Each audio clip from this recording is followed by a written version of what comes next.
जय हिंद मित्रांनो, बघा आपण आज TCS पॅटर्ननुसार नागपूर मनपा भरती 2024 साठी सराव प्रश्नोत्तर अभ्यासत आहोत। तर बघा, मनपा म्हणजे महानगरपालिका आहे, लक्षात घ्या। तर बघा, नागपूरचे जे महानगरपालिकामध्ये आहेत जवळपास बऱ्याच जे जागा आहेत निघलेल्या आहेत आणि त्या जागांचे फॉर्म भरणे सध्या चालू आहे।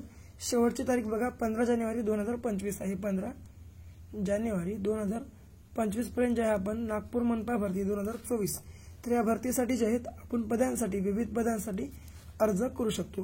तर बघा, आतापर्यंत अर्ज केला नसेल अवश्य अर्ज करून घ्या आणि आपल्या चॅनलवर नसाल आपल्या चॅनलला देखील अवश्य सबस्क्राइब करून घ्या। बघा, आता पहिला प्रश्न, नागपूर महानगरपालिकेची स्थापना खालीलपैकी कोणत्या वर्षी झाली होती?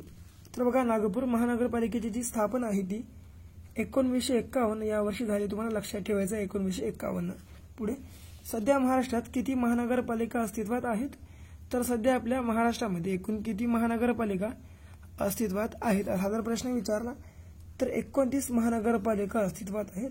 बघा, आपल्या देशामध्ये महानगरपालिका स्थापन करणारे पहिले जर शहर कोणते आहे असं विचारलं तर ते आहे मद्रास। हे शहर तुम्हाला लक्षामध्ये ठेवायचं आहे, मद्रास। पुढे, राज्य सरकारकडून महानगरपालिकेवर कोणाची नियुक्ती केली जाते? तर बघा, राज्य सरकारकडून महानगरपालिकेवर हे आयुक्त या अधिकाराची जी आहे नेमणूक केली जाते, लक्षामध्ये ठेवायचं आहे। चौथा, नागपूर येथे डॅश डॅश वर्षी अखिल भारतीय अस्पृश्यता निवारण परिषद संपन्न झाली। तर बघा, नागपूर या ठिकाणी जे आहे अखिल भारतीय अस्पृश्यता निवारण परिषदेची परिषद कधी संपन्न झाली? तर 1920 मध्ये झाली, लक्षामध्ये ठेवायचं आहे 1920 मध्ये। आता बघा, 1920 मध्ये काळा कायदा, 1920 ला काळा कायदा रद्द झाला। काळा कायदा म्हणजेच रौलट कायदा जे आहे रद्द करण्यात आला होता, तुम्हाला लक्षामध्ये ठेवायचं आहे 1920 मध्ये आणि 1907 तर 1907 मध्ये सुरत या अधिवेशनामध्ये काँग्रेसमध्ये फूट पडली होती। जहाळवादी व मवाळवादी अशा दोन गटामध्ये, लक्षामध्ये ठेवायचं आहे। बघा, काळा कायद्यालाच रौलट कायदा म्हणून सुद्धा ओळखला जातो। पुढे बघा, पाचवा, महाराष्ट्रात सर्वात जास्त विहिरी खालीलपैकी कोणत्या जिल्ह्यात आहे? तर बघा, आपल्या महाराष्ट्रामध्ये सर्वात जास्त विहिरी या अहमदनगर या जिल्ह्यात आहेत, लक्षात ठेवा। आणि अहमदनगर हा क्षेत्रफळानुसार आपल्या महाराष्ट्रातील सर्वात मोठा जिल्हा आहे, लक्षात ठेवा, सर्वात मोठा जिल्हा।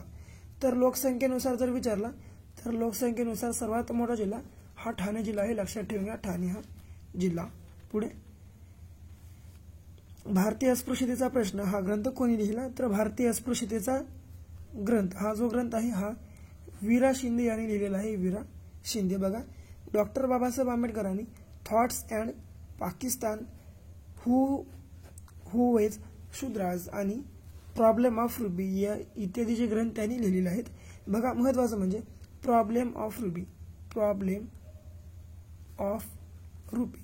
तर प्रॉब्लेम ऑफ रुबी या ग्रंथातून 1935 मध्ये RBI बँकेची स्थापना झाली, तुम्हाला लक्षात ठेवायचं आहे RBI बँकेची स्थापना।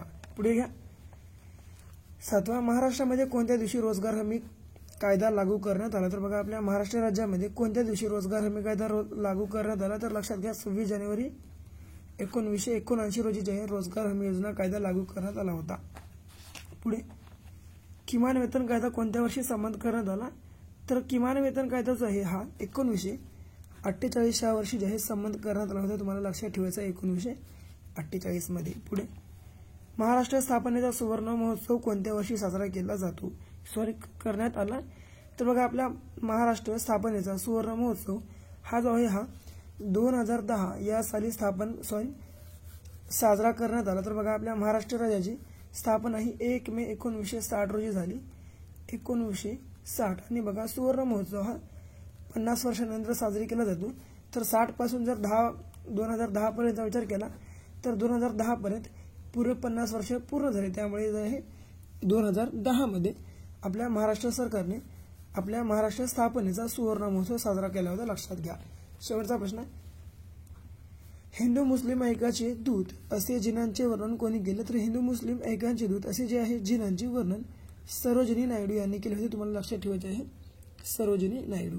तर बघा, हे होते आपले आजचे 10 IMP प्रश्न। जर तुम्हाला व्हिडिओ आवडला तर व्हिडिओला आपल्या लाईक करा आणि आवडलं तुम्ही तुमच्या मित्रमैत्रिणींना जरूर शेअर करा। आतापर्यंत चॅनलला सबस्क्राइब केलं नसेल अवश्य सबस्क्राइब सुद्धा करून घ्या। परत भेटू अशाच एका नवीन व्हिडिओ सोबत। तोपर्यंत पाहत राहा आपला आवडतं यूट्यूब चॅनल. धन्यवाद.